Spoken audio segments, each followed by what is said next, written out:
하나님께서 우리에게 주시는 말씀은 전도서 3장 16절부터 22절까지 말씀입니다. 나는 세상에서 또 다른 것을 보았다. 재판하는 곳에 악이 있고 공의가 있어야 할 곳에 악이 있다. 나는 마음속으로 생각하였다. 의인도 악인도 하나님이 심판하실 것이다. 모든 일에는 때가 있고 모든 행위는 심판받을 때가 있기 때문이다. 나는 또 마음속으로 생각하였다. 하나님은 사람이 짐승과 마찬가지라는 것을 깨닫게 하시려고 사람을 시험하신다. 사람에게 닥치는 운명이나 짐승에게 닥치는 운명이 같다. 같은 운명이 둘 다를 기다리고 있다. 하나가 죽듯이 다른 하나도 죽는다. 둘 다 숨을 쉬지 않고는 못 사니 사람이라고 해서 짐승보다 나을 것이 무엇이냐. 모든 것이 헛되다. 둘 다 같은 곳으로 간다. 모두 흙에서 나와서 흙으로 돌아간다.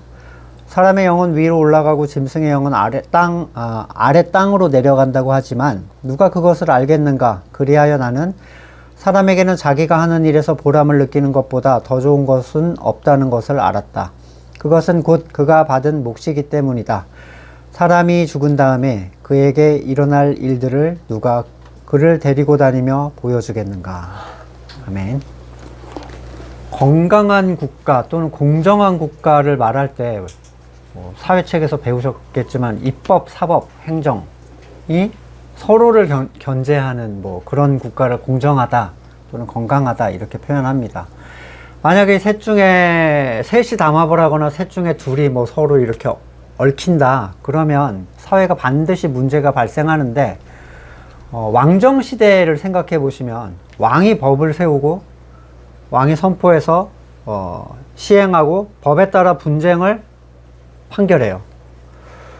사람들은 이것을 불공평한 시대다, 불공정 시대다 이렇게 여겼습니다. 그럼 자기 좋을 대로만 할 게 뻔하잖아요. 왕이니까. 지금도 권력이 있는 사람들은 사법 영역 밖에서 유익을 취합니다. 수백억을 해먹어도 휠체어만 타고 나오면 조만간 집행유예, 사회적 공헌이 너무 큰 어쩌고저쩌고 하면서 풀어주거나 잠시 감옥에 갇혀도 특사로 나오죠. 특별사면. 하지만 힘 없는 사람들 경우는 잘잘못과 관계없이 법에 의해서 가진 걸 빼앗기기도 하고 뒤집어 쓰기도 합니다. 예나 지금이나 달라진 것은 거의 없어요. 그러면 공평한 판결이 있던 시대라는 게 있었는가? 사회적 약자들이 상대적으로 더 많은 부와 권력을 가진 사람들과 동등한 판결을 기대할 수 있었는가? 창세 이래로 에덴 밖에서는 단 한 번도 그런 일이 없었습니다. 다수가 곧 정의가 되는 사회의 구조 자체 속에서 소수가 정의가 되는 기득권이 판이 돌아가고 있다는 거에 대해서 사실 이의를 제기할 사람이 별로 없어요. 다소 모진 표현을 쓰자면 다수의 사회 약자들의 불평등에 대한 불만을 잠재워주기 위해서 형식적으로 만들어 놓고 보여주는 시스템이 법이에요. 힘없는 사람들한테는 강하게 적용하고 힘 있는 사람들한테는 약하게 적용하고. 하지만 우리는 법이 있다 이렇게 얘기하잖아요. 생계형 트럭을 끄는 사람이 주차 위반 딱지를 받는 거랑 엄청난 CEO가 주차 위반 딱지를 받는 건 아무런 비교가 안 되죠. 그 사람은 그날 그 딱지로 자기의 생계비를 다 날릴 수도 있지만 CEO는 이자로 버는 속도를 못 따라가잖아요. 그런 주차. 그러니까 아무 데나 한다 그러더라고요. 그걸 처리하는 반이 있다. 이런 썰을 제가 들은 적이 있어요. 세상에 모두가 똑같은 상황이 아닌데 법을 만드는 존재는 누구를 위해서 무엇을 기준으로 법을 만드는가? 그리고 그걸 실행하는 사람들은 과연 그 권세 위에 있는 자들의 유익에 따라 만들어진 법조차도 공평하게 적용을 하는가? 정관예우 같은 말도 안 되는 사법 파괴 시스템이 있죠, 우리나라에.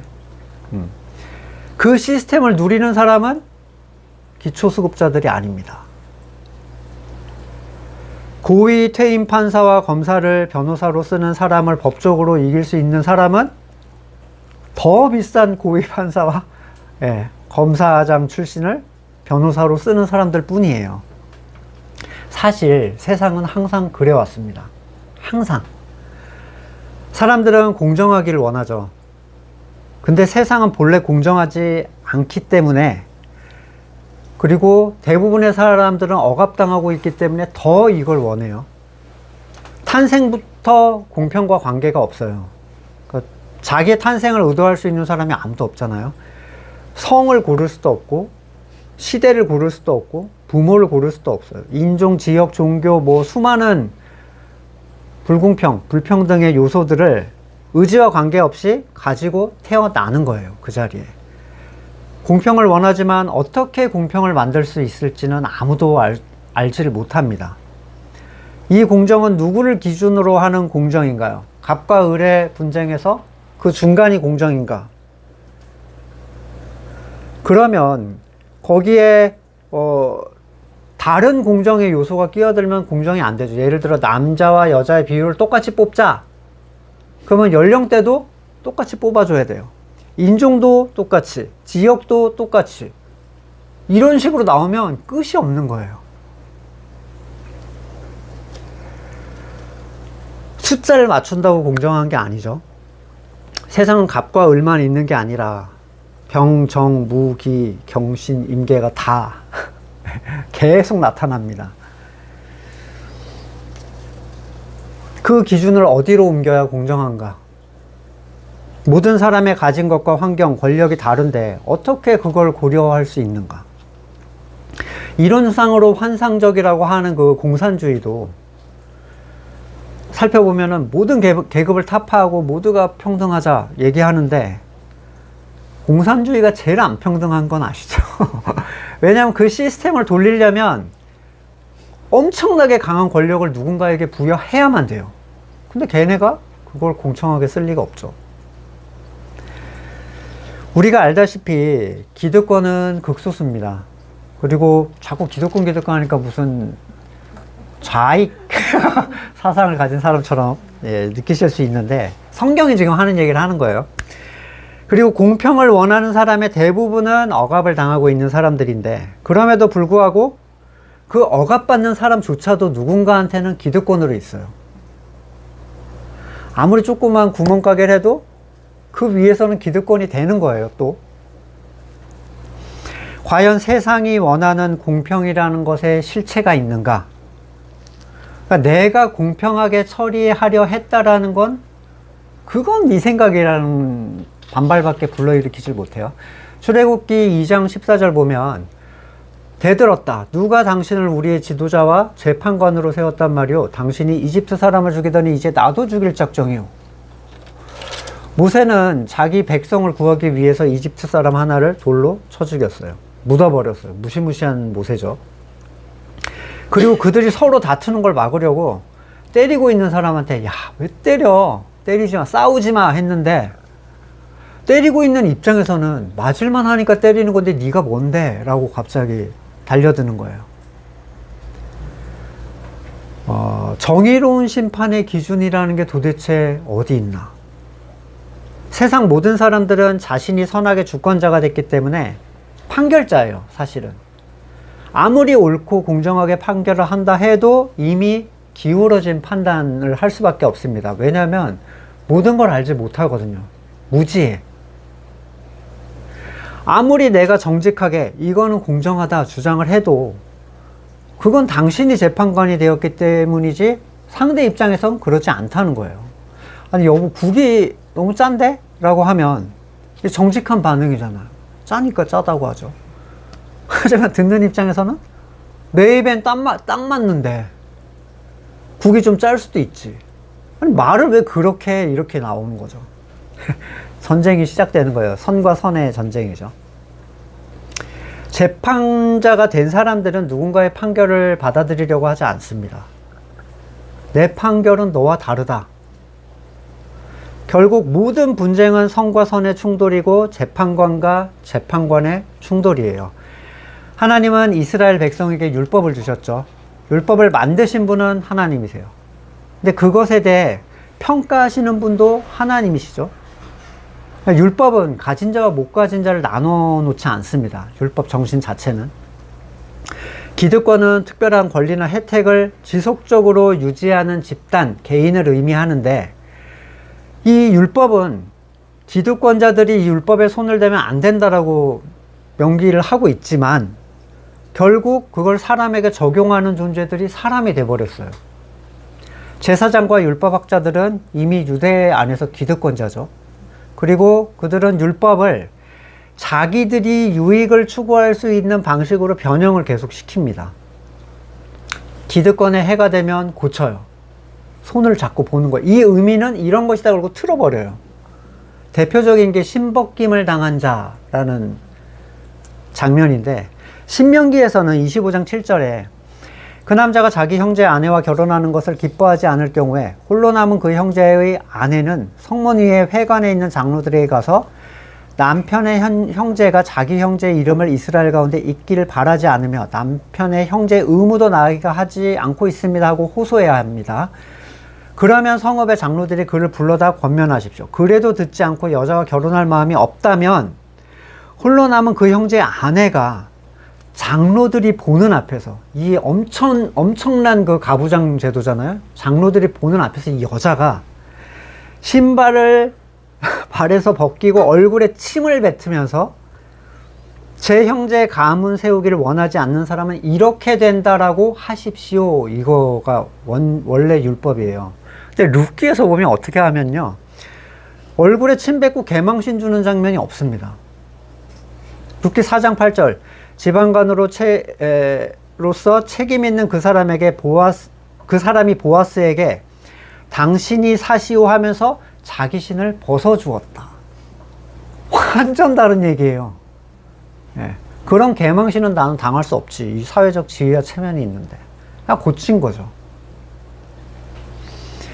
책임이 있는 사람들은 남성이고 대부분 재산이 있는 사람들이었어요. 근데 개망신을 당하는 건 너무하잖아. 그리고 멋대로 율법을 바꿔서 이렇게 하면 한 걸로 치자, 이렇게 해놨죠. 그러니까 그 죄가 얼마나 하나님 앞에서 크겠습니까? 세상은 자신들이 심판자이니 그렇다고 치더라도 하나님을 창조주로 부르고 그분의 율법을 행하고 그걸로 올바로 판단해야 되는 존재들이 너무 무능했기 때문에 결국 율법이 지배하던 구약은 바르게 설 수가 없었습니다. 그러니까 입법이 완전하면 뭐합니까? 사법행정이 다 엉망인데. 이사야서 9장 14절 그러므로 주님께서 이스라엘의 머리와 꼬리, 종려가지와 갈대를 하루에 자르실 것이다. 머리는 곧 장로와 고관들이고 꼬리는 거짓을 가르치는 예언자들이다. 이 백성을 인도하는 지도자들이 잘못 인도하니 인도를 받는 백성이 멸망할 수밖에 없다. 하나님의 백성, 하나님의 성전, 하나님의 약속의 땅에 정의와 공의가 가득했어야 했건만 그곳에는 언제나 악이 득세했고요. 우리가 알다시피 이스라엘은 하나님의 백성임에도 불구하고 단 한 번도 정의와 공의를 세워본 적이 없다라고 평가를 받아요. 왜냐하면 사법과 행정이 계속 말썽을 부렸으니까. 일시적으로 바르게 하는 것 같은 왕도 있었지만 이 불완전한 사람이 하는 건 항상 불완전할 수밖에 없습니다. 야고보서 4장 12절에 입법자와 재판관은 오직 한 분이시니 능히 구원하기도 하시며 멸하기도 하신다. 너는 누구이기에 이웃을 판단하는가? 빌립보서 2장 13절 하나님은 여러분 안에서 활동하셔서 여러분으로 하여금 하나님을 기쁘게 해드릴 것을 염원하게 하시고 실천하게 하시는 분입니다. 하나님은 창조주로서 입법, 사법, 행정을 다 행하시는 분이에요. 이제 왕정시대 때 그걸 주관하면 불공평하다 했잖아요.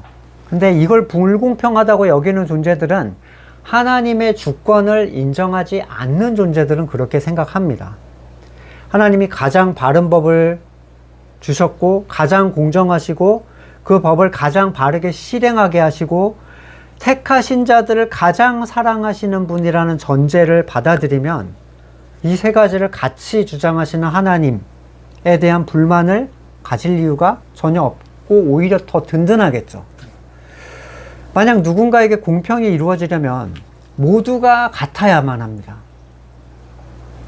같은 상황이어야 공평을 누릴 수 있는데 그리고 모두가 가진 가치가 같아야만 해요.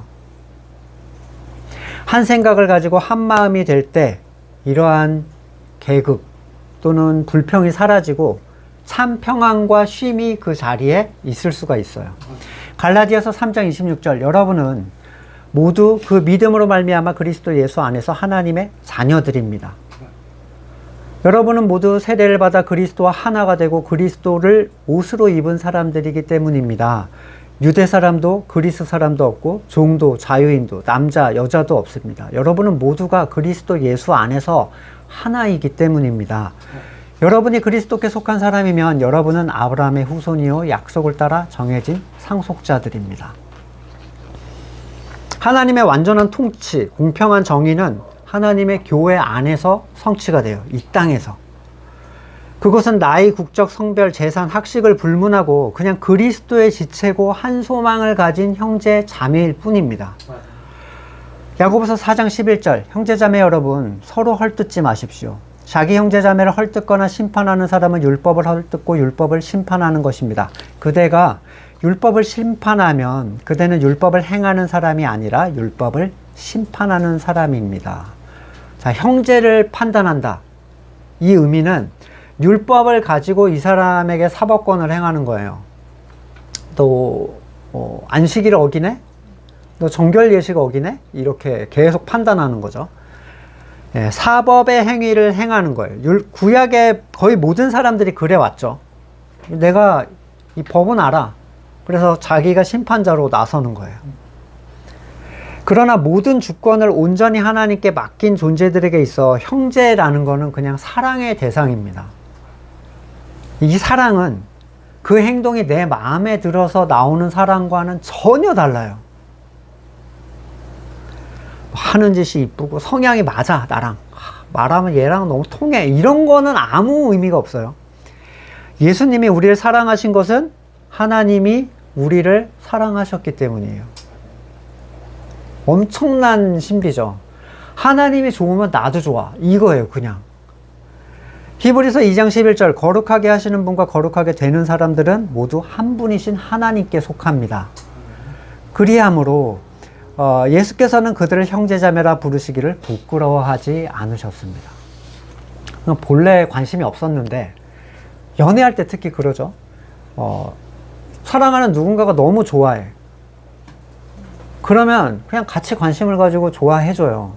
또는 아이들이 그럴 때. 떠나보낸 누군가가 너무 좋아했던 어떤 추억들이 있죠.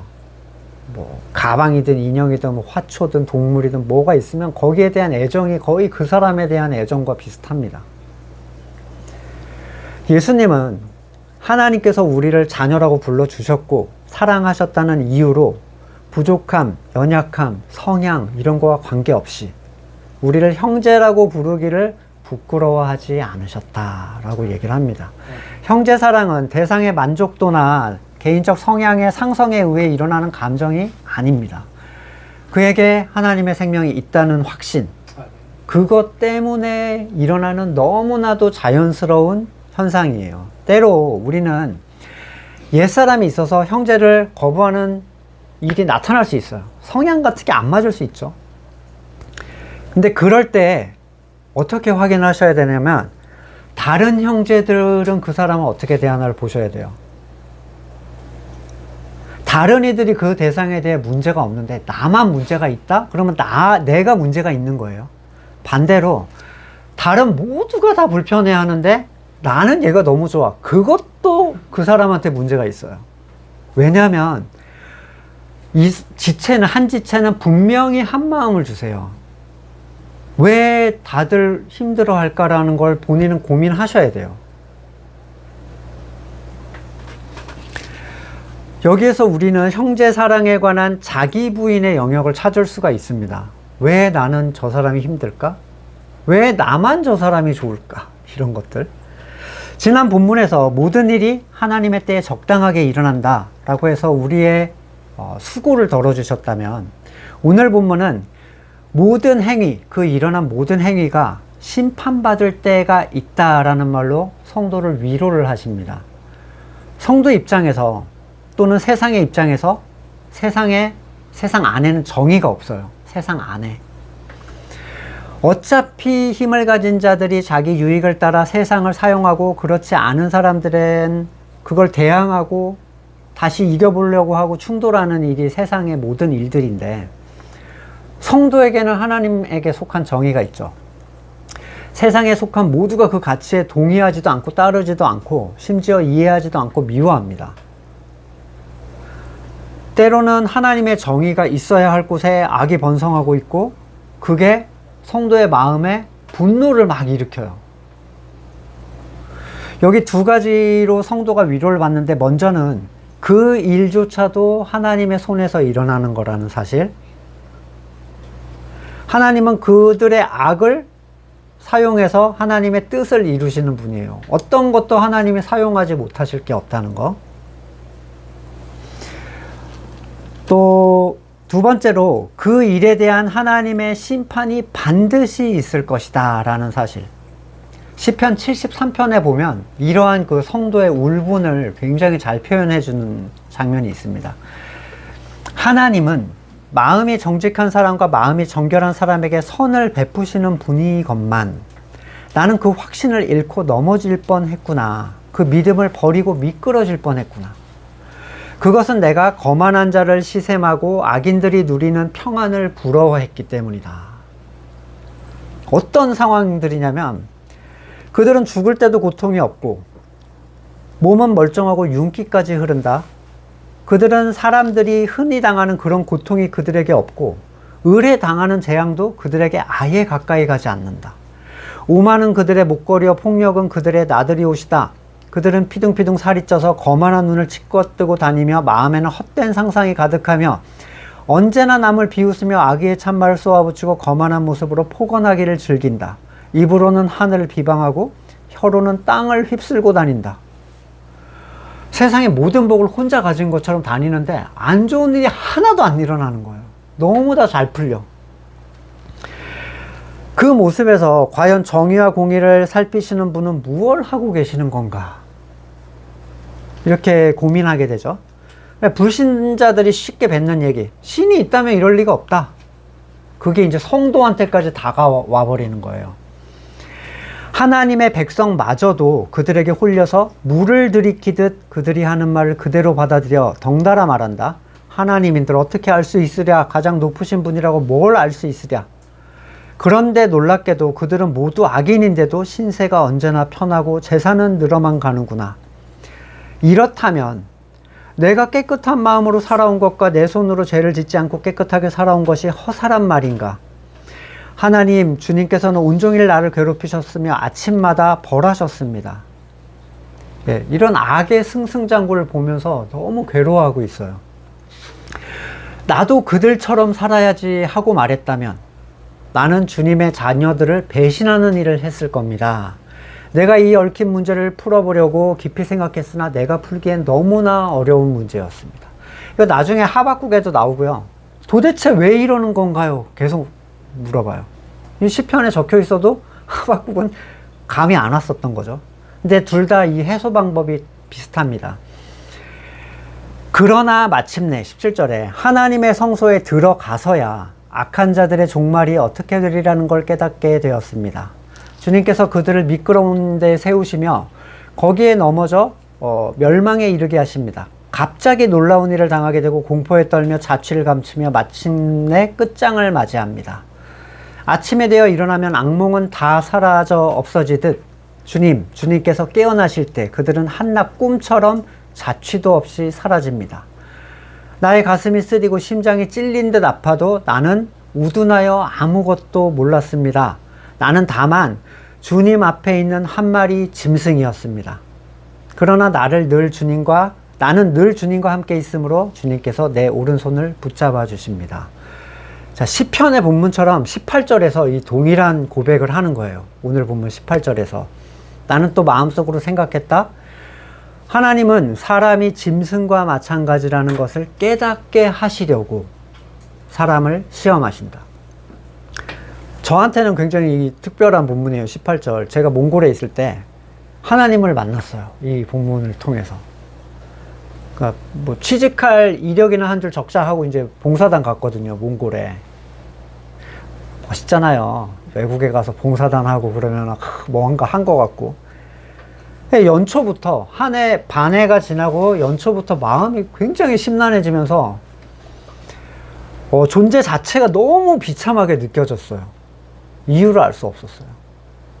그 무가치함이 거의 그 개돼지, 그 애완용 개 그런 거 말고요.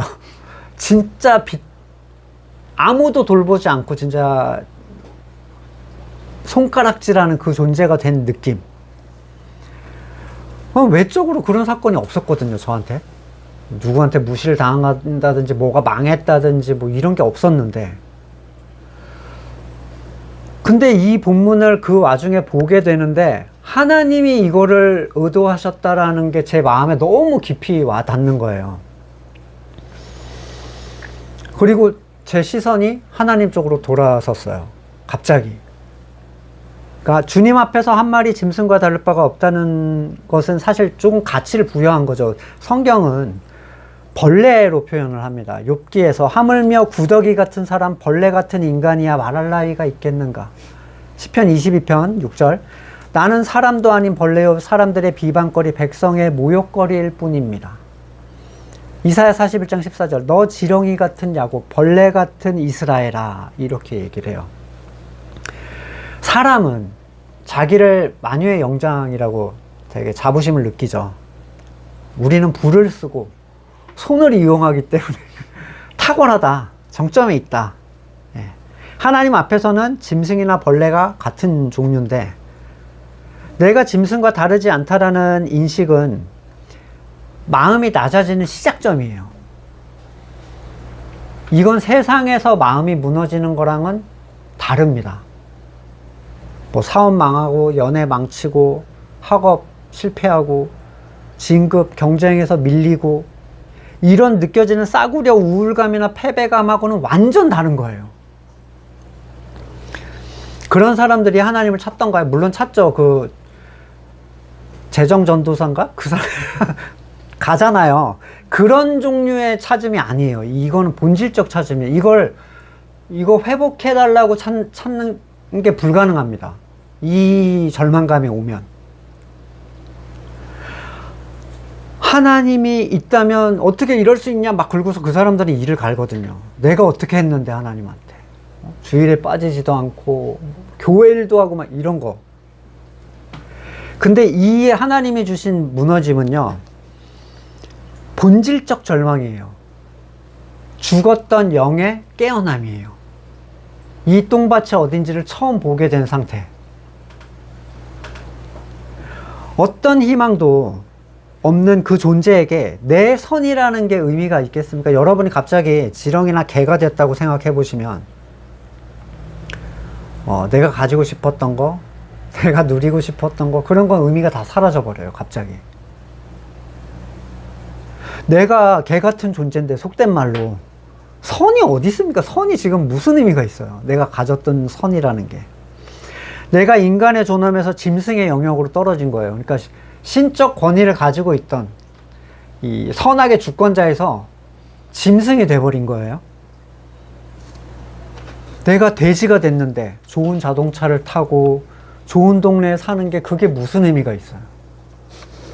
이 절망으로의 떨어짐은 거듭남의 시작점이고 하나님께서 주시는 은혜의 실제적 시작이에요.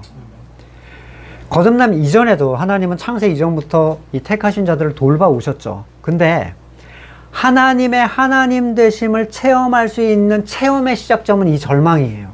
그 전에 거는 100% 줘도 뭐가 뭔지를 모릅니다. 마가복음 7장 26절. 그 여자는 그리스 사람으로 시로페키니아 출신인데 자기 딸에게서 귀신을 쫓아내달라고 예수께 간청했다. 예수께서 그 여자에게 말씀하셨다. 자녀들을 먼저 배불리 먹여야 한다. 자녀들의 먹을 빵을 집어서 개들에게 던져주는 건 옳지 않다. 그러나 그 여자가 예수께 말했다. 주님, 그러나 상 아래에 있는 개들도 자녀들이 흘리는 부스러기는 얻어먹습니다. 그래서 예수께서 그 여자에게 말씀하셨다. 네가 그렇게 말하니 돌아가거라. 귀신이 네 딸에게서 나갔다. 이 이방인이었던 이 여인의 간구를 자녀의 빵을 개한테는 줄 수 없지. 딱 이렇게 얘기를 하신 거예요. 사람에게 개를 비유하면 분노하잖아요. 어느 나라든 상대에게 모멸감을 주는 데는 개가 최고입니다. 요게 뭐 다 들어가 있죠. 자기가 주권을 가진 자들이 무시당한다는 거는 견딜 수 없는 일이에요. 꼴은 이래봬도 내가 창조주의 주권을 가진 신적 권위를 가진 존재인데 이렇게 생각하잖아요. 그러나 이 여인은 자기를 개라고 비유하시는 주님의 말씀에 전혀 불쾌해하지 않았어요. 그 평가를 당연하게 받아들입니다. 당연하게. 예수님의 대답을 잘 보시면 네가 그렇게 말했으니 라는 얘기를 하시죠. 주님께서는 자녀에게 주실 빵을 그녀에게 주셨는데 그렇게 말했기 때문에 그녀는 자녀인 거예요. 그렇게 말했기 때문에. 자기의 절망성을 보는 사람들은 이런 상태가 됩니다. 내 기분은 나쁘지만 얻어낼 걸 얻기 위해 주님께 무릎을 꿇겠다. 이거는 자녀의 자세가 아니에요. 마태복음 18장 3절 내가 진정으로 너희에게 말한다. 너희가 돌이켜서 어린아이들과 같이 되지 않으면 절대로 하늘나라에 들어갈 수 없다. 그러므로 누구든지 이 어린아이와 같이 자기를 낮추는 사람이 하늘나라에서 가장 큰 사람이다.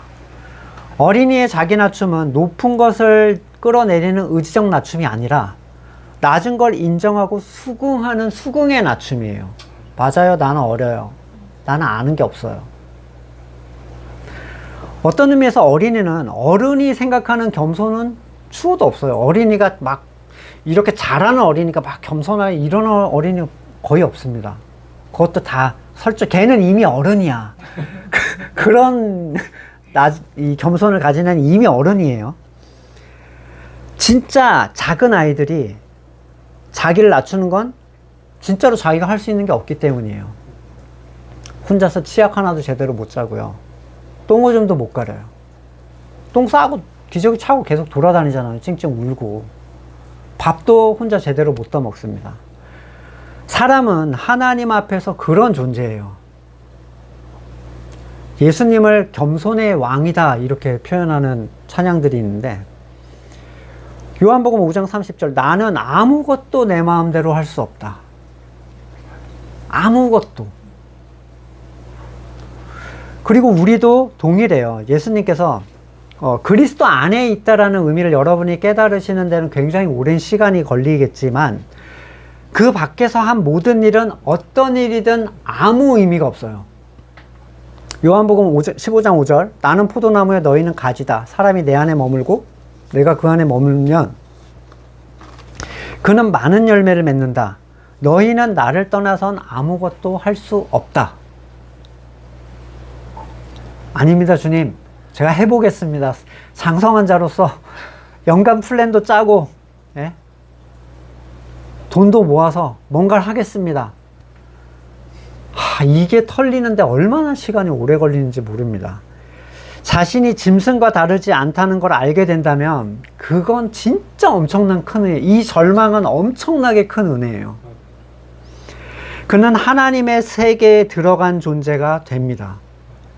처음 느낀 그 절망은 굉장히 충격적이고 두려운데요. 조만간 그게 내 원래의 자리라는 걸 알게 돼요.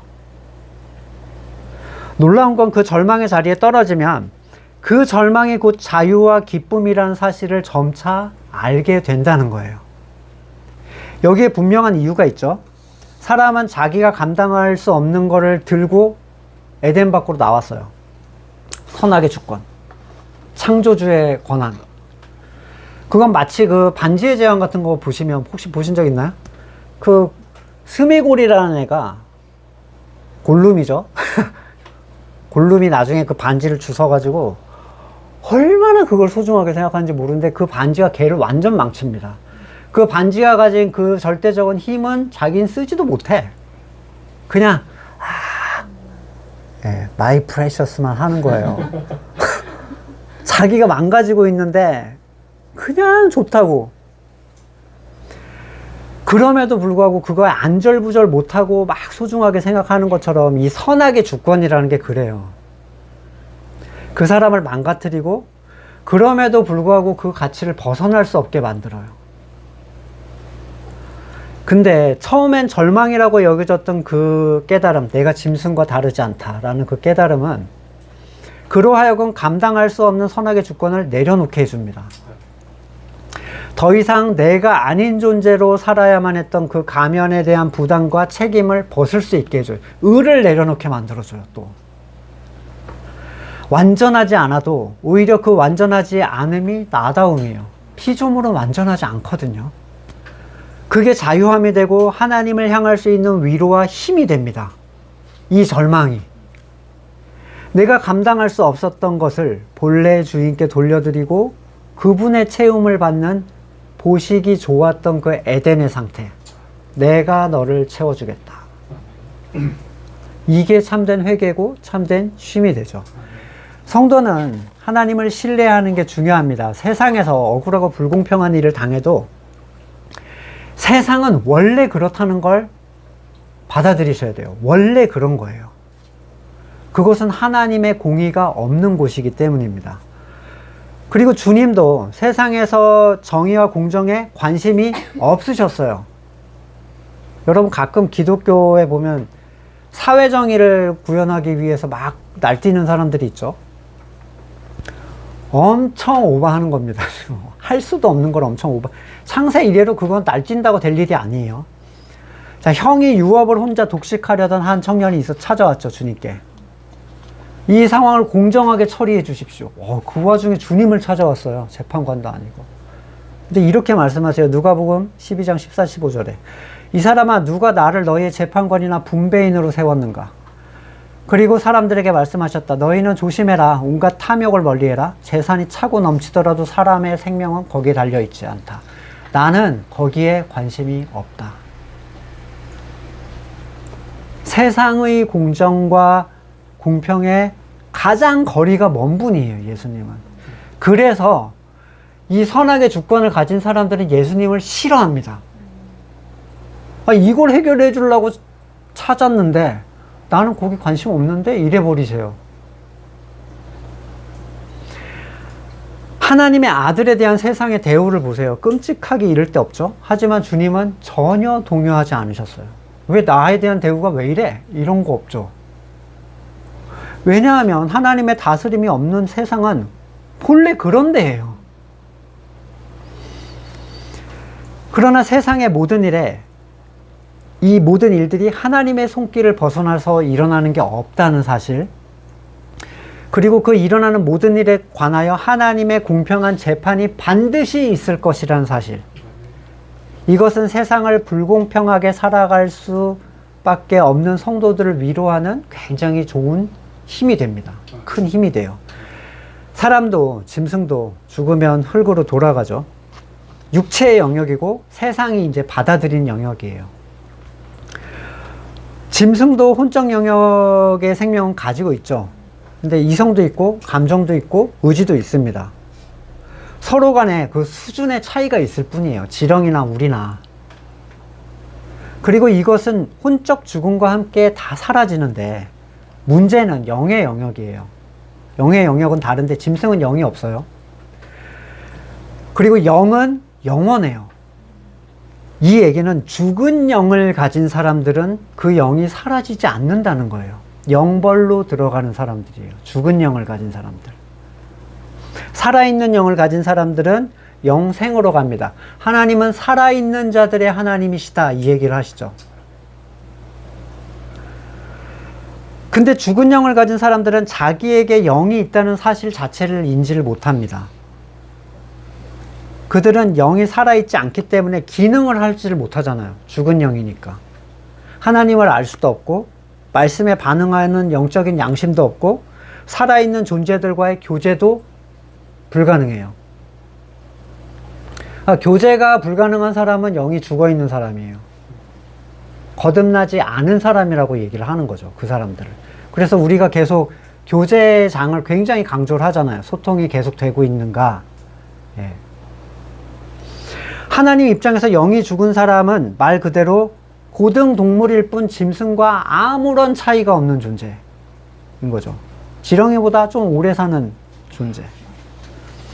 솔로몬은 죽음 이유를 누가 알겠는가 라며 모호하게 마무리를 던지는데, 이게 나도 모르겠다가 아니라 이걸 아는 사람은 없을 거야, 이 얘기예요. 사람 중에 이 아는 사람이 있을 리가 없어. 수사학적 표현인데, 뒤에 일어날 일을 알 수 없는 인간에게 결국 유일한 가치는 살아있을 때 누리는 보람이죠. 근데 그 보람도 얘네는 누릴 수가 없어요. 앞에서 보여준 대로. 자기가 하는 일에서 보람을 느끼는 거, 이거 못 느꼈잖아요, 솔로몬이. 다 쓸데없어, 이렇게 얘기해 버렸어요. 그럼에도 불구하고 세상에서는 이게 유일한 몫이고 이게 복인데, 다른 말로는 실제로 그가 세상에 존재하며 유일하게 얻을 수 있는 만족의 영역이란 얘기인데, 자기의 일을 하는 것은 세상을 살아가는 존재에게는 이게 굉장히 의미가 있어요. 성도에게도. 세상에서 누릴 수 있는 굉장히 유일한 영역의 복이에요. 근데 영의 영역에서 볼 때는 너무 작은 영역인 거죠, 이 세상의 것은.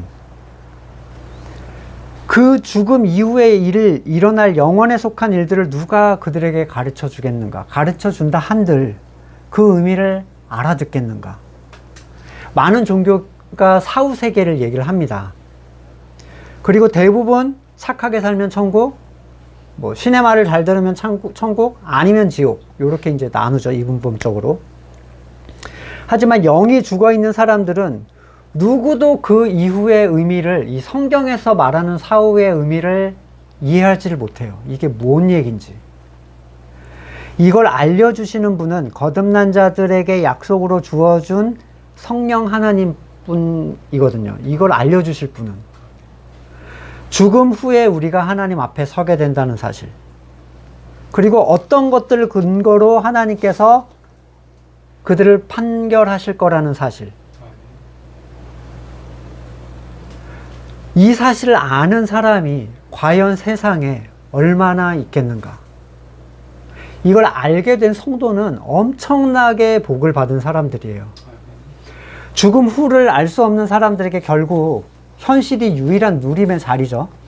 만족할 수 없는 한시적인 것으로 순간적으로 자기를 채우기 위해서 자기가 정한 그 선의 가치, 일자리의 그 만족을 얻기 위해 살아가는 것이 짐승과 다를 바가 없는 사람의 인생인데, 그것조차 알지 못하고 죽어간다는 거. 우리를 깨우시고 절망에 빠뜨리셔서 하나님을 향하게 하시고, 우리를 본래의 자리를 찾게 하셔서 피조물이 감당할 수 없는 그 짐, 이 선악의 주권을 가진 그 짐을 내려놓게 하시고, 그 고통과 괴로움으로부터 우리를 자유롭게 하시고, 하나님의 것으로 만족하게 하시는 하나님의 은혜가 성도의 삶의 자리에 풍성하게 넘쳐나기를 간절히 소망합니다. 말씀을 놓고 같이 잠깐 기도하시겠습니다. 세상에서의 혹시 불공평, 불공정, 이런 것들로 화가 나 계시다면, 결국에 그거를 세상이 처리하는 방식은 그거보다 높은 자리로 올라가서 내가 다스리는 방법밖에 없어요. 근데 거기도 이미 공의는 없죠. 근데 예수님의 말씀처럼 세상은 원래 그런 곳이고 여긴 잠깐이다. 그리고 하나님의 공정한 심판이 있을 때를 기다려라 라는 게, 내가 주님의 성소에 들어가서야 이것을 깨달았습니다 라는 그 시편 기자의 고백처럼, 여러분들의 마음에 이 교회됨의 가치가 여러분의 그 불편한 마음들을 평안으로 이끌어 줄 수 있기를 소망합니다. 같이 잠깐 기도하시고 제가 기도하고 마치겠습니다. 사탄이 주관하는 세상의 영역에 공의와 정의가 없음을 고백합니다. 그럼에도 불구하고 우리는 우리 힘으로 공의와 정의를 실현하려고 심판자의 자리에 자꾸 서게 됩니다. 우리의 무지함을 깨달아 알게 하시고 하나 되게 하신 그 가치 안에서 참된 평안을 누리며 하나님의 공정한 심판이 이루어질 그날을 겸손히 기다리는 우리가 되도록 은혜를 베풀어 주시옵소서. 이제는 우리 구주 예수 그리스도의 은혜와 하나님의 사랑과 성령의 교제케 하심이 오직 그리스도 한 분만으로 만족하기를 소망하는 우리 성도들과 그의 삶의 자리 가운데 지금으로부터 영원까지 함께 하시기를 간절히 축원드립니다. 아멘.